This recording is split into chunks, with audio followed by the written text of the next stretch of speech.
वैशाली। सभ्यता और संस्कृति मानव विकास की एक अंतहीन यात्रा है। इस यात्रा के कई पड़ाव काफी प्रभावशाली होकर इतिहास बन जाते हैं। सभ्यता की यात्रा में कुछ वैशाली होकर बहुत खास बन जाते हैं। वैशाली का नामकरण रामायण काल के एक राजा विशाल के नाम पर हुआ है। विष्णु पुराण में इस क्षेत्र पर राज करने वाले 34 राजाओं का उल्लेख है, जिसमें प्रथम नबक तथा अंतिम सुमति थे। राजा सुमति भगवान राम के पिता राजा दशरथ के समकालीन माने जाते हैं। विश्व को सर्वप्रथम गणतंत्र का ज्ञान कराने वाला स्थान वैशाली ही है। आज वैश्विक स्तर पर जिस गणतंत्र को अपनाया जा रहा है वह यहाँ के लिच्छवी शासकों की ही देन है। ईसा पूर्व 6वीं सदी के उत्तरी और मध्य भारत में 16 महाजनपद विकसित हुए।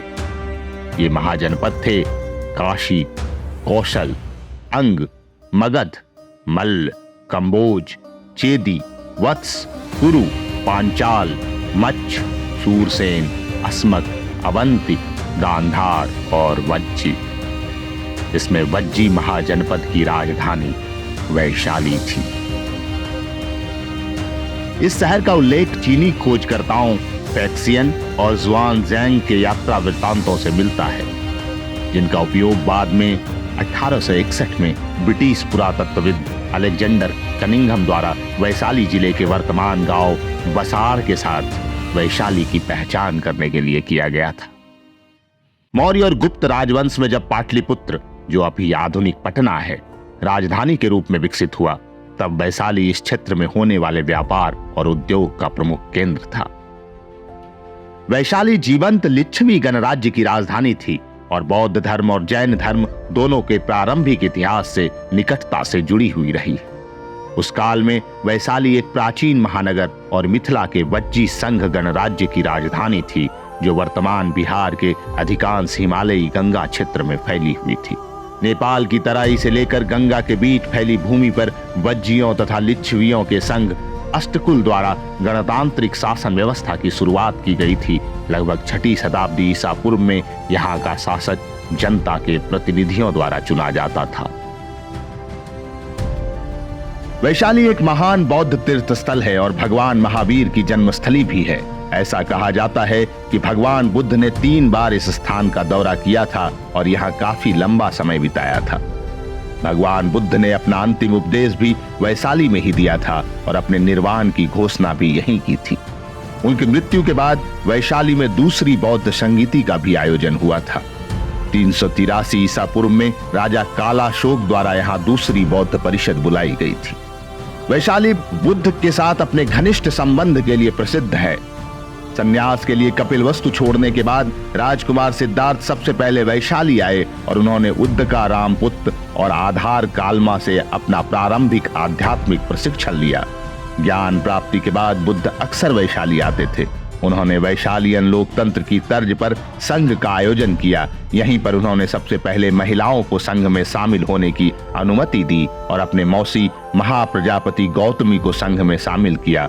उनका अंतिम वर्षावास यहीं पर था और उन्होंने केवल 3 महीने पहले ही अपने महापरिनिर्वाण यानी दुनिया से अंतिम प्रस्थान की घोषणा की थी। कुशीनगर जाने से पहले, जहां उनकी मृत्यु हो गई, उन्होंने अपना भिक्षा पात्र वैशाली के लोगों के पास यहीं छोड़ दिया था। ज्ञान प्राप्ति के 5 वर्ष बाद भगवान बुद्ध का वैशाली आगमन हुआ, जिसमें वैशाली की प्रसिद्ध नगर वधु आम्रपाली सहित 84,000 नागरिक संघ में शामिल हुए थे। वैशाली के समीप कोल्हुआ में भगवान बुद्ध ने अपना अंतिम संबोधन दिया था। इसकी याद में महान मौर्य महान सम्राट अशोक ने 3री शताब्दी ईसा पूर्व सिंह स्तंभ का निर्माण करवाया था। वैशाली का इतिहास आम्रपाली के उल्लेख के बिना अधूरा है। आम्रपाली बौद्ध काल में वैशाली के विज्जी संघ की इतिहास प्रसिद्ध लिच्छवी राज नृत्यांगना थी। इनका एक नाम अम्बपाली या अम्बपालिका भी है। आम्रपाली अत्यंत सुंदर थी और कहते हैं कि जो उसे एक बार देख लेता था वह उस पर मुग्ध हो जाता था। अजातशत्रु उसके प्रेमियों में था और उस समय के उपलब्ध साहित्य में अजातशत्रु के पिता बिंबिसार को भी गुप्त रूप से उसका प्रणयार्थी बताया गया है।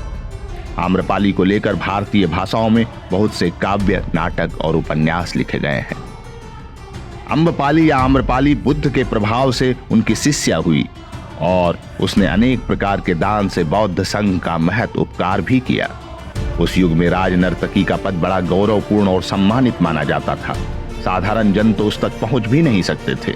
समाज के उच्च वर्ग के लोग भी उसके कृपा कटाक्ष के लिए लालायित रहते थे। कहते हैं भगवान तथागत ने भी उसे आर्या अम्बा कहकर संबोधित किया था तथा उसका आतिथ्य ग्रहण किया था।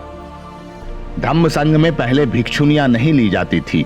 यशोधरा को भी बुद्ध ने भिक्षुनी बनाने से मना कर दिया था, किंतु आम्रपाली की श्रद्धा, भक्ति और मन की विरक्ति से प्रभावित होकर नारियों को भी उन्होंने संघ में प्रवेश का अधिकार प्रदान किया। महात्मा बुद्ध के महापरिनिर्वाण के लगभग 100 वर्ष बाद वैशाली में दूसरे बौद्ध परिषद का आयोजन किया गया था। इस आयोजन की याद में 2 बौद्ध स्तूप बनवाए गए। वैशाली के समीप ही एक विशाल बौद्ध मठ है जिसमें भगवान बुद्ध उपदेश दिया करते थे। भगवान बुद्ध के सबसे प्रिय शिष्य आनंद की पवित्र अस्थियां हाजीपुर, जिसका पुराना नाम उच्च कला है, के पास एक स्तूप में रखी गई थी। राज्याभिषेक टैंक के पास अवशेष स्तूप है। यहाँ लिच्छवियों ने श्रद्धापूर्वक गुरु के अवशेषों के 8 हिस्सों में से एक को संरक्षित किया था, जो उन्हें महापरिनिर्वाण के बाद मिला था। ऐसा माना जाता है कि अपने अंतिम प्रवचन के बाद भगवान कुशीनगर के लिए निकले, लेकिन लिच्छवी उनका पीछा करते रहे। बुद्ध ने उन्हें अपना भिक्षा पात्र दिया, लेकिन उन्होंने फिर भी लौटने से इनकार कर दिया। तब भगवान बुद्ध ने नदी में उफान होने का भ्रम पैदा किया, जिसने लिच्छवी को वापस जाने के लिए मजबूर कर दिया। इस स्थल की पहचान आधुनिक केसरिया गांव के देवरा से की जा सकती है, जहां बाद में सम्राट अशोक ने एक स्तूप बनवाया था। बुद्ध के निजी परिचारक आनंद ने भी वैशाली के बाहर गंगा के बीच में निर्वाण प्राप्त किया था। वैशाली जैन धर्मावलंबियों के लिए भी काफी महत्वपूर्ण है।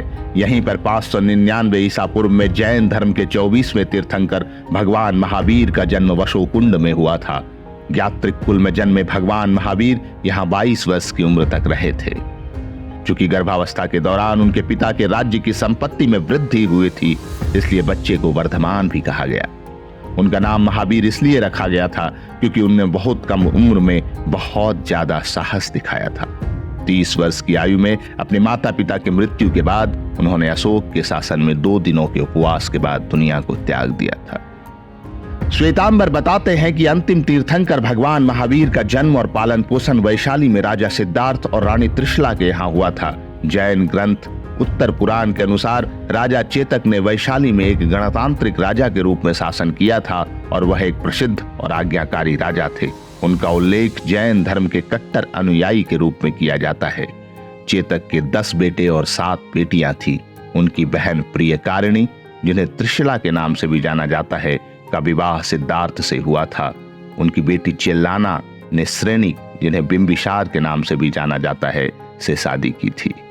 वैशाली कंदराम सुका और पतिक पुत्र का निवास स्थान भी रहा है। पूर्वी भारत में मुस्लिम शासकों के आगमन के पूर्व वैशाली मिथिला के कर्नाट वंश के शासकों के अधीन रहा, लेकिन जल्द ही यहां बख्तियार खिलजी का शासन हो गया। तुर्क अफगान काल में बंगाल के एक शासक हाजी इलियास शाह ने 1345 ईस्वी से 1358 ईस्वी तक यहां शासन किया। बाबर ने भी अपने बंगाल अभियान के दौरान गंडक तट के पार अपनी सैन्य टुकड़ी को भेजा था। 1572 ईस्वी से 1574 ईस्वी के दौरान बंगाल विद्रोह को कुचलने के क्रम में अकबर की सेना ने 2 बार हाजीपुर किले पर घेरा डाला था। 18वीं सदी के दौरान अफगानों द्वारा तिरहुत कहलाने वाले इस प्रदेश पर कब्जा किया गया था। स्वतंत्रता आंदोलन के समय वैशाली के शहीदों की अग्रणी भूमिका रही है। बसावन सिंह, बेचन शर्मा, अक्षयवट राय, सीताराम सिंह, बैकंठ शुक्ला, योगेंद्र शुक्ला जैसे स्वतंत्रता सेनानियों ने अंग्रेजी हुकूमत के खिलाफ लड़ाई में महत्वपूर्ण हिस्सा लिया। आजादी की लड़ाई के दौरान 1920, 1925 तथा 1934 में महात्मा गांधी का वैशाली में आगमन भी हुआ था। पटना, हाजीपुर तथा मुजफ्फरपुर से यहाँ आने के लिए सड़क मार्ग सबसे उपयुक्त है। वाहनों की उपलब्धता सीमित है, इसलिए पर्यटक हाजीपुर या मुजफ्फरपुर से निजी वाहन भाड़े पर लेकर भ्रमण करना ज्यादा पसंद करते हैं। वैशाली से पटना समेत उत्तरी बिहार के सभी प्रमुख शहरों के लिए बसें जाती हैं। वैशाली का नजदीकी रेलवे जंक्शन हाजीपुर है, जो पूर्व मध्य रेलवे का मुख्यालय भी है। यह जंक्शन वैशाली से लगभग 35 किलोमीटर की दूरी पर है। दिल्ली, मुंबई, चेन्नई, कोलकाता, गुवाहाटी तथा अमृतसर के अतिरिक्त भारत के महत्वपूर्ण शहरों के लिए यहां से सीधी ट्रेन सेवा है। वैशाली का सबसे नजदीकी हवाई अड्डा राज्य की राजधानी पटना में स्थित है। हवाई अड्डे से हाजीपुर होते हुए निजी अथवा सार्वजनिक वाहन से वैशाली तक जाया जा सकता है। जैसा कि हमने पहले भी बताया कि वैशाली सभ्यता की एक यात्रा है। इस यात्रा का एक पड़ाव हमने अभी पार किया है। मिलते हैं अगले पड़ाव पर अगले एपिसोड में, जिसमें हम वैशाली के दर्शनीय स्थलों के बारे में चर्चा करेंगे। तब तक के लिए अलविदा। जय वैशाली, जय बिहार।